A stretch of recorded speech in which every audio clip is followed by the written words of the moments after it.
Deus. Vamos lá então? Todos estão preparados aí com Gênesis 22?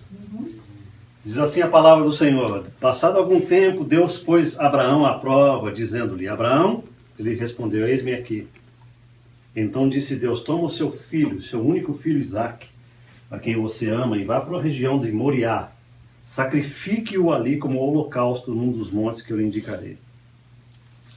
Na manhã seguinte, Abraão levantou-se e preparou seu jumento. Levou consigo 2 de seus servos e Isaque, seu filho. Depois de cortar lenha para o holocausto, partiu em direção ao lugar que Deus lhe havia indicado. No 3º dia de viagem, Abraão olhou e viu o lugar ao longe. Disse ele a seus servos: fiquem aqui com o jumento, enquanto eu e o rapaz vamos até lá. Depois de adorarmos, voltaremos. Amém. Abraão pegou a lenha para o holocausto e a colocou nos ombros do seu filho Isaque. E ele mesmo levou as brasas para o fogo e a faca. E caminhando os dois juntos, Isaque disse a seu pai: pai, meu pai. Sim, meu filho, respondeu Abraão. Isaque perguntou: as brasas e a lenha estão aqui, mas onde está o cordeiro para o holocausto? Respondeu Abraão: Deus mesmo há de prover o cordeiro para o holocausto, meu filho. E os dois continuaram a caminhar juntos. Quando chegaram ao lugar que Deus lhe havia indicado, Abraão construiu um altar e sobre ele arrumou a lenha, amarrou seu filho Isaque e o colocou sobre o altar em cima da lenha. Então estendeu a mão e pegou a faca para sacrificar o seu filho. Mas o anjo do Senhor o chamou do céu. Abraão, Abraão, eis-me aqui, respondeu ele. Não toque no rapaz, disse o anjo. Não lhe faça nada. Agora sei que você teme a Deus, porque não me negou o seu único filho. Abraão ergueu os olhos e viu um carneiro preso pelos chifres num arbusto. Foi lá pegá-lo e o sacrificou como holocausto em lugar de seu filho. Abraão deu àquele lugar o nome de Jeová Jiré, o Senhor proverá. Por isso até hoje se diz: no monte do Senhor se proverá. Pela segunda vez o anjo do Senhor chamou do céu a Abraão e disse: juro por mim mesmo, declara o Senhor, que por ter feito o que você fez, não me negando seu único filho, esteja certo de que eu o abençoarei e farei seus descendentes tão numerosos como as estrelas do céu e como a areia das praias do mar. Sua descendência conquistará as cidades dos que lhes forem inimigos, e por meio dela todos os povos da terra serão abençoados, porque você me obedeceu. Então voltou Abraão a seus servos e juntos partiram para Berseba, onde passou a viver. Amém, queridos? Amém. A vida de Abraão, ela foi marcada por 4 experiências de abrir mão de render coisas a Deus. Coisas que para ele eram preciosíssimas. 4 experiências. A primeira, ele teve que sair da terra dele e da sua parentela. Talvez você fale: pastor, às vezes sair do meio de parente não é tão doloroso, é bom. Mas o Abraão era um tipo de um cara que ele tinha apego aos parentes. Deus falou assim: saia da tua terra e da tua parentela e vai para a terra onde eu te mostrar. O que ele faz? Ele leva alguns parentes com ele. Ele leva o sobrinho, que ele amava muito, e levou o pai. Então a primeira experiência dolorosa na vida de Abraão é: Deus falou: sai do teu lugar de conforto. Sai da onde você está. Sai da sua zona de conforto. Entendeu? Vocês podem falar: isso não é nada. Não é nada. Você não sabe o que é deixar tudo para trás. Tem gente que não tem a personalidade de deixar coisas para trás, irmãos. Tem gente que não gosta de mudanças. A minha esposa é uma. Né? Quando a gente teve que vir aqui para Las Vegas, Deus tinha falado para mim assim: vá para Las Vegas. E eu falei para minha esposa, Deus falou para eu ir para Las Vegas. Ela falou assim: mas Deus não falou comigo ainda. Eita. Aí a gente ficou naquela. Eu falei: Deus, o senhor tem que falar com a minha esposa, porque ela não vai. Aí Deus falou com ela de um jeito todo especial, arrancando as raízes de onde ela estava. Ela ficou no ar suspensa. Aí Deus falou assim: entende agora? Ela falou: entendo agora. Aí a gente veio. Mas não é fácil para ela. Então veja, para Abraão também não era fácil. Então a primeira experiência dolorosa e de entrega que ele teve foi essa: sai do meio da tua parentela, sai da tua terra, sai do teu emprego, sai da tua casa, sai da tua... Sabe, às vezes a gente cria raízes. não é? A gente cria raízes em firmas, em companhias, em amizades. Os adolescentes criam é muito difícil para uma família se mudar quando os adolescentes já têm raízes com amigos e tudo. Fala, pai, pelo amor de Deus, tudo de novo. Nós vamos sair daqui, vamos lá para Atlanta, não sei o que, né? O caso do Márcio, que já teve essa experiência também, né? Já mudou, né? Enfim, não é fácil, irmão. Então a primeira experiência que Abraão teve foi: deixa a tua terra, deixa a tua casa. A segunda, ele levou o sobrinho com ele. Em determinado momento, no meio da trajetória que Deus tinha para Abraão, Deus estava esperando apenas que Abraão se despedisse do seu sobrinho Ló, porque não era projeto de Deus que Ló estivesse junto com Abraão. E teve que acontecer algumas coisas doloridas, vocês se lembram da história. Até que Abraão se despediu de Ló e Deus continuou falando com Abraão. É difícil demais, ele teve que se despedir de Ló também. Ló teve um problema enorme em Sodoma e Gomorra. Você sabe toda a história, né?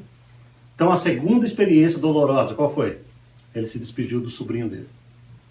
A terceira experiência de abrir mão para Deus, qual foi, queridos? Vocês sabem também, porque vocês estão estudando aqui comigo. Qual foi a terceira? Despedir Agar. Exatamente, ele teve um filho com uma escrava dele, Agar, que foi ideia de quem? Da esposa. Da esposa. Não foi ideia dele, entende? Apesar que ele deve ter achado até interessante. Mas a mulher falou assim: tem um filho com Agar porque eu sou velha e Agar é nova. Então eu acho que Deus está falando para você ter uma filha com ela. Foi uma interpretação carnal de Sara. E ele teve um filho realmente com a escrava, chamado Ismael. O menino já estava grande, nasce Isaac. Lembram disso? Uhum. E Deus fala: agora você bota fora o filho da escrava e a escrava junto. Porque de maneira nenhuma o filho da escrava herdará com o filho da livre, que é Sara. Então, a terceira experiência de corte na vida de Abraão é Ismael. Abraão teve que botar Ismael para correr, porque Deus falou para ele: tira fora o filho. É difícil também, porque ele era filho de Abraão, mas não era filho de Sara. Vocês se lembram que eu até brinquei aqui na semana retrasada, se não me engano. Eu falei assim: quando a gente doa algo que não é nosso, é muito fácil. Né? E Ismael não era de Sara, então Sara falou: tira esse menino daqui. Mas para Abraão doeu, porque era filho dele, legítimo. Ele olhou para aquela carinha e falou: filho, você vai ter que ir embora. Cara, é difícil, e Abraão está sentindo essas dores. Irmãos, a gente está andando com Deus, e você pensa assim: poxa, nós estamos andando com Deus e a gente está sentindo algumas dores. Eu vou dizer para você assim: você não é o único que está passando por isso, amém? O caminho da fé é um caminho que vai exigir de nós algumas dores na alma, por amor a Deus. Mas Deus vai transformar tudo isso em cura para nós. Na verdade, o que está acontecendo com Abraão é o que acontece na vida de todo crente em Jesus Cristo. Todos aqueles que são fiéis a Deus. Deus exige de nós provas de que nós estamos colocando Ele em primeiro lugar na nossa vida. Amém? Então a quarta experiência dolorosa que acontece na vida de Abraão é essa que nós estamos lendo hoje. Isaac já está grandinho e Deus chega para Abraão e fala assim: Abraão, pega o teu filho, o teu único filho, herdeiro de Sara. Um filho que tinha sido prometido por Deus há 25 anos atrás, que deu um duro danado para chegar, os irmãos sabem disso. Levou tempo, e o cara faz besteira, e tem filho com a escrava, e eles estão esperando isso há 25 anos que aconteça. Eles já são velhos. E agora o menino chega, ele nasce, e agora está grandinho, já está bonitinho, e Deus fala assim: agora você vai pegar esse menino, que eu prometi para você 25 anos atrás, e você vai no Monte Moriá, e você vai fazer um altar lá, e vai sacrificar esse menino para mim. Os irmãos estão entendendo aqui como é que é difícil para esse cara, né? É difícil. Irmãos, Deus prova a gente. Quantos acreditam nisso? Amém. Deus quer saber na prática a respeito da nossa fidelidade, a respeito da nossa fé, do nosso amor. Nisto, as coisas de Deus deixam de ser teorias. Você quer ver quando que você deixa de ser um crente teórico? É quando Deus te prova no fogo. É muito fácil ser crente, igual aquela história que eu contei aí umas 2 semanas atrás, do bacon e dos ovos, lembram disso? O porco e a galinha decidiram fazer um omelete. E a galinha falou, é fácil, eu entro com os ovos. E o porco falou, então eu entro com bacon. Quem se sacrificou mais?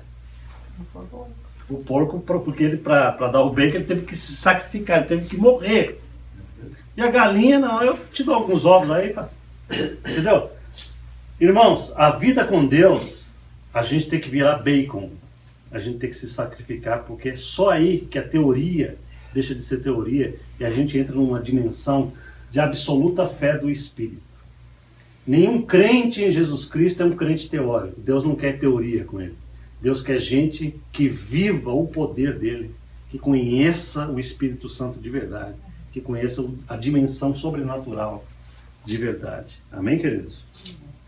Então quero deixar algumas lições desse texto, que é uma lição preciosa. Esse é um dos maiores textos da Bíblia Sagrada, o sacrifício de Isaac. Os pontos salientes. Primeiro, Isaac representa Jesus. Uau! Desde o Antigo Testamento, Deus fazia com que algumas coisas acontecessem que seriam símbolos do Filho Jesus que viria quase 2000 anos depois. Ok? Ficou claro para vocês? Isaac representa Jesus para Abraão. Abraão estava sendo apresentado ao mistério da redenção, a redenção que é feita pelo sacrifício substitutivo. Como é que foi feita a redenção da humanidade? Através de um único sacrifício substitutivo. O que significa isso? Que alguém teve que tomar o nosso lugar, se sacrificando por nós, para que a gente possa ser liberto da condenação eterna. Quem é este que foi oferecido uma única vez por nós, para que nós tenhamos vida eterna? Jesus. Então, naquele tempo, quando Deus fala para Abraão assim, Abraão, pega o teu único filho Isaque e sacrifica para mim, ele não sabia, mas ali Deus já estava plantando a semente da mentalidade de que a redenção precisa que alguém entre como substituto da nossa vida como sacrifício. Ok? Abraão deveria sentir essa angústia e a dor antecipada de sacrificar o seu filho, porque isso representa a dor de Deus ao dar Jesus por nós. Vocês pensam que foi fácil Deus dar Jesus por nós? A dor que Abraão sentiu levando aquele menino de manhã para o Monte Moriá, junto com 2 jovens com ele. Vocês estão entendendo como que isso doeu no coração de Abraão? Ele amava a Deus e amava a Isaac. Só que agora ele estava amando mais a Isaac do que a Deus. E Deus fala assim, isso está errado. Você sabia que você pode amar mais coisas do que a Deus? Pode ser que o seu coração comece a amar mais grana do que a Deus. Dinheiro. Pode ser que você comece a se apegar mais a um trabalho, a uma carreira, do que o teu Deus. E Deus fala, eu quero que você sacrifique essa carreira para mim. Talvez você ame o teu próprio filho mais do que Deus, ou o seu esposo, ou a sua esposa. Qualquer coisa que nós pusermos acima de Deus começa a fazer mal para nós. Essa é uma lição preciosa hoje para você e para mim. Deus é o autor do amor. E Ele manda, maridos, ame a sua esposa, por exemplo. Filhos, ame o seu pai. É Deus que manda a gente amar. Mas Deus fala assim, você amará a mim, Deus, mais do que a todos eles, porque sou eu que dou eles a você. Ok? Não entenda que Deus é cruel. Não. Deus só coloca as coisas na prioridade. Deus estabelece prioridades para o amor. Nós devemos amar o Senhor de todo o nosso coração, de todo o nosso entendimento. E aí Ele encaixa todos os outros amores da gente no lugar, na perspectiva correta. Ok? Então, Abraão disse aos 2 moços, ele sai de manhã com os 2 meninos, 2 rapazes, e o Isaquinho, num jumentinho. Isaac não está sabendo o que vai acontecer. Abraão já está sabendo. É difícil demais, irmão. É difícil. Porque ele pega aquele menino, ele está calado, ele está indo na direção do Monte Moriá. Ele está indo obedecer a Deus. Né? Olha só. Aí, chega na frente do Monte Moriá, e ele fala assim para os 2 ajudantes dele, vocês fiquem aqui os 2, porque eu vou ali com o meu filho adorar o Senhor. E nós voltaremos aqui depois que a gente adorar. Sabe o que significa isso? Quem sabe? Fé, confiança. Fé. Na mente desse homem, ele pensava da seguinte forma: não foi Deus que prometeu para mim que Isaac seria a minha descendência? Não foi Deus que prometeu para mim que através desse filho que eu estou sacrificando hoje, viria uma multidão maior do que as estrelas do céu?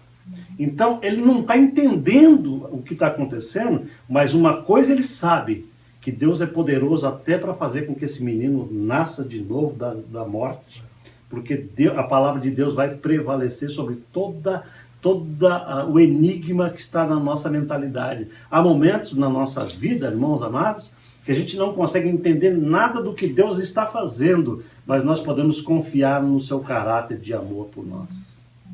Amém? Deus não é um Deus sádico. Deus é um Deus que sabe o que está fazendo com você na hora mais angustiante da sua vida. Diga amém. Deus sabe. Deus sabe o que você passa e sabe por que Ele está ordenando certas coisas ao teu respeito. Não é para te derrotar, não é para te pisar, não é para que você vire um lixo, não é nada disso. É para que você saia dali melhorado e aperfeiçoado nele, em Cristo Jesus. Amém, queridos? Então eu quero que vocês pensem nesse drama que está acontecendo aqui, porque isso é fundamental, a gente ter um pouquinho da emoção do que esse homem estava vivendo aqui, ok? A confiança no caráter de Deus, irmãos, deve sempre superar a falta de entendimento diante das provas. Quando você não está entendendo nada, continue confiando no Senhor, porque o seu Monte Moriá vai chegar, e você, quando chegar no seu Monte Moriá, Deus vai te dar o entendimento por que Ele fez aquilo na sua vida. Amém? Lá no livro de Hebreus está escrito o seguinte, que Abraão cria que Deus poderia até ressuscitar Isaac dos mortos. Está escrito assim, ó, Hebreus 11, versículo 17. Pela fé, Abraão, quando Deus o pôs à prova, ofereceu Isaac como sacrifício. Aquele que havia recebido as promessas estava a ponto de sacrificar o seu único filho. Embora Deus lhe tivesse dito, por meio de Isaac, a sua descendência será considerada. Abraão levou em conta que Deus pode ressuscitar os mortos e figuradamente recebeu Isaac de volta dentre os mortos. Sabe o que significa isso? Para Deus, Isaac foi ressuscitado de verdade, sem precisar ser morto. Eu quero que você entenda isso. Há momentos na nossa vida em que para Deus a nossa intenção vale como uma coisa real. Entendeu? A intenção de Abraão de matar o filho dele em favor de Deus, valeu para Deus como morte, sem que precisasse matar o filho dele. Uau! Entendeu como é que funciona? Agora, se você entendeu o que eu falei agora, pense comigo. Deus não quer tirar nada de você, Deus não quer alejar você, Deus não quer matar você, Ele quer saber até onde você está disposto a servi-lo. Até onde você está disposto a falar, Senhor, eu não entendo nada, mas já que é para dar, está aqui, aleluia, eu te entrego tudo. E quando você entrega tudo, Ele te dá tudo de volta multiplicadamente, porque Ele é Deus. Ele fala, agora eu conheço o teu coração comigo. Agora eu sei quem você é. Irmãos, você pode perguntar assim, mas Deus não é onisciente, Ele conhece todas as coisas? Por que Ele tinha que provar Abraão para saber o que estava dentro do coração? Sabe por quê que Ele teve que provar? Porque, irmãos, não basta intenções na vida. Deus quer que a gente pratique de verdade a nossa confiança nele. E somente quando você pratica no ponto do sacrifício é que Deus fala, você chegou no meu ponto. Porque com Deus é necessário que haja uma entrega total da nossa vida, do nosso coração, das nossas finanças e de tudo para que Deus fale assim, para que nós falemos para Deus, Deus, o Senhor é Deus da minha vida. Nenhuma dessas outras coisas podem estar ocupando o lugar divino nos meus afetos, no meu intelecto. Somente Deus pode ocupar esse lugar. Isso aqui é uma lição poderosíssima. Amém? Primeiro, que foi oferecido em lugar de Isaac, representa Jesus também. Vocês viram que na hora H em que Abraão ia sacrificar o seu filho, o que aconteceu? O anjo apareceu e falou, chega! Eu quero que você... Eu vou fazer um teatrinho para você entender melhor. Aqui está Isaac no altar, amarrado. Abraão pega uma faca, ele vai matar o filho dele. Irmão, não é fácil um negócio desse. Porque mesmo que Deus ressuscitasse o menino dos mortos, o próprio ato de matar teu filho é uma coisa horrorosa. Né? E Deus está sentindo isso, junto com Abraão. No momento que ele pega a faca, Deus não permite nem ele chegar perto do pescoço do menino. Porque isso seria cruel demais. Deus não é cruel. Foi só o ato de pegar a faca. Chega! Eu já vi tudo. Aleluia. Deus é um Deus bom. Apesar do teste difícil, Deus não permitiu que ele chegasse naquele ponto culminante. Né? Então, o carneiro que foi oferecido em lugar de Isaac representa Jesus, substituindo Isaac. Porque no momento em que o anjo falou, chega, agora eu conheço que você é fiel, Abraão olhou para trás. E quando ele olha para trás, tem um carneiro enroscado num galho de árvore. Ele pega aquele carneiro, tira Isaac dali, daquele altar, e coloca o carneiro no lugar de Isaac.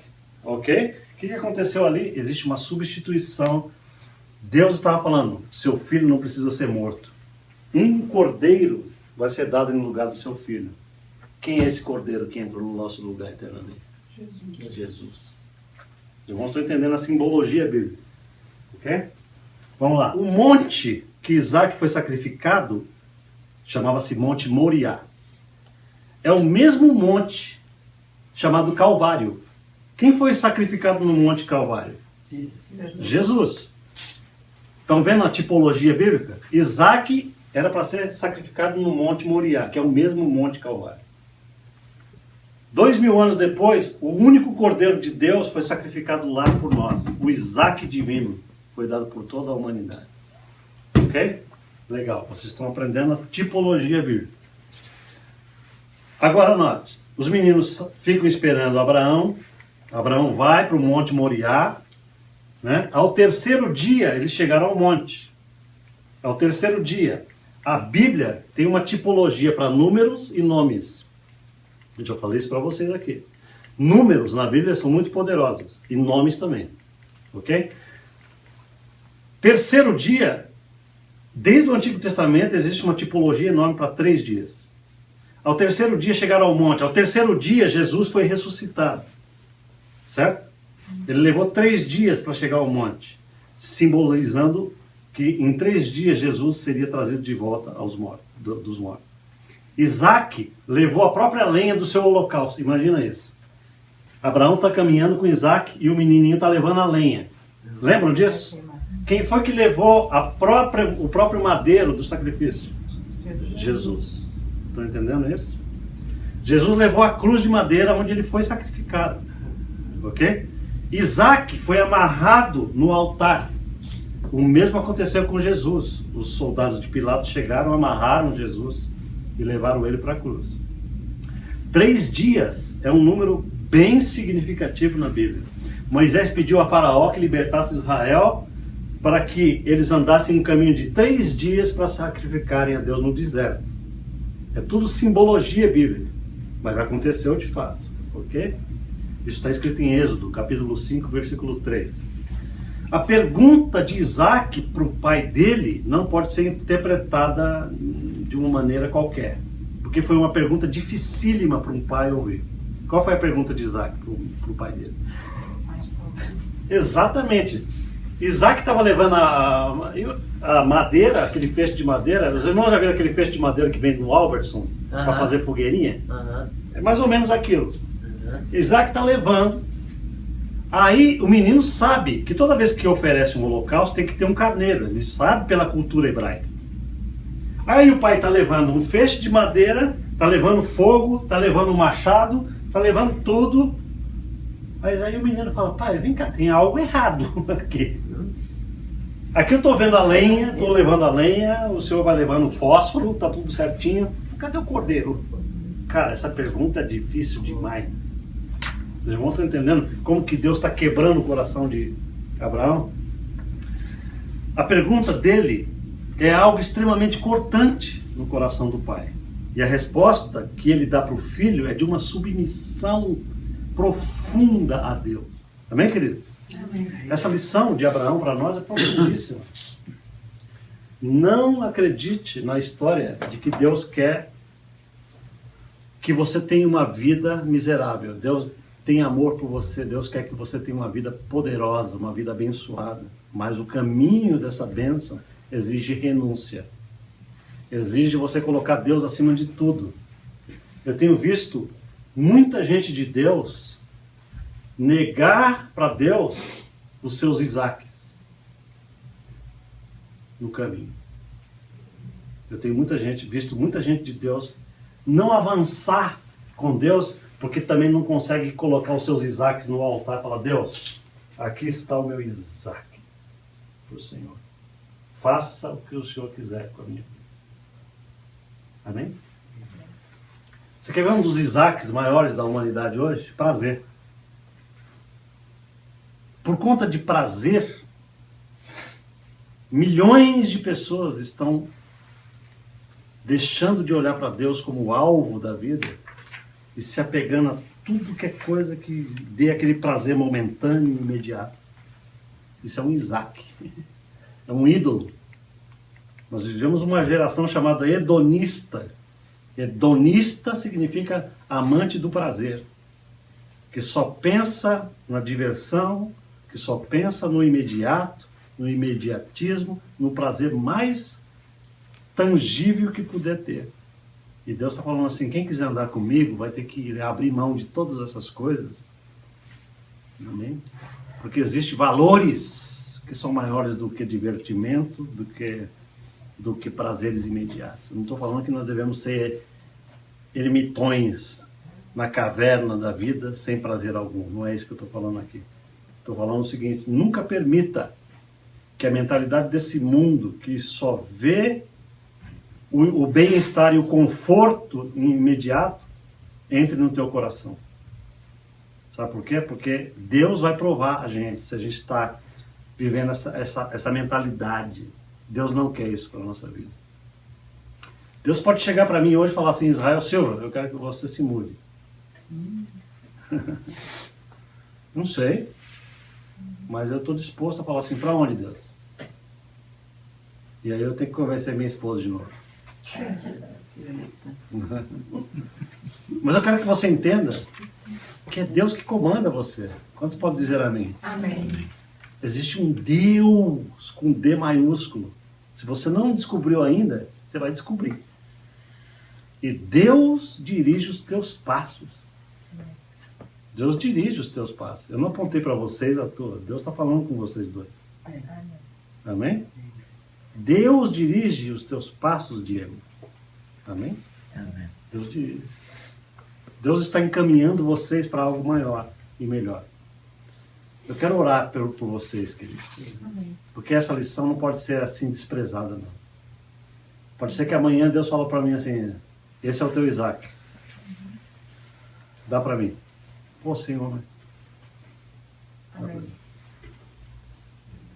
E quando você entregar, Deus fala: não preciso dele. Eu sou um Deus que tem o ouro e a prata na minha mão. Eu sou um Deus que sou dono do ouro e da prata. A palavra de Deus diz assim, ó: todos os animais da terra são meus. Eu não preciso de nada disso. Sabe o que eu quero ver em você? Somente a sua disposição de falar: tu és o meu Deus, tu és o meu tudo. Tu és o meu ouro, o meu dinheiro, minha prata, minha carreira. Tu és o meu futuro, minha felicidade. Tu és o meu amor, acima de todos os amores. Nós estamos vivendo um tempo difícil para aqueles que estão solteiros e descasados. Eu entendo isso. Eu vou dar um recadinho para todos. Ok? Eu sei que vocês são descasados, eu sei disso. Mas Deus está falando o seguinte: aprenda a me amar de todo o teu coração. Já que vocês estão solteirão aí, divorciado, aprenda a me fazer amante de vocês. E eu vou prover para vocês um amante físico, um namorado, um marido, que esteja à altura de vocês. Deus está falando: vocês já estão sacrificados, já perderam família. Eu conheço a vida de vocês, mas coloque-me hoje como o amor do coração de vocês e eu vou dar para vocês o que vocês precisam. Deus está falando para vocês. Amém? Amém. Nós estamos vivendo isso: sofrimento, angústia. Muitas pessoas perderam seus maridos e mulheres. mas Deus quer prover para você. Amém? Fique de pé. Eu quero orar por vocês.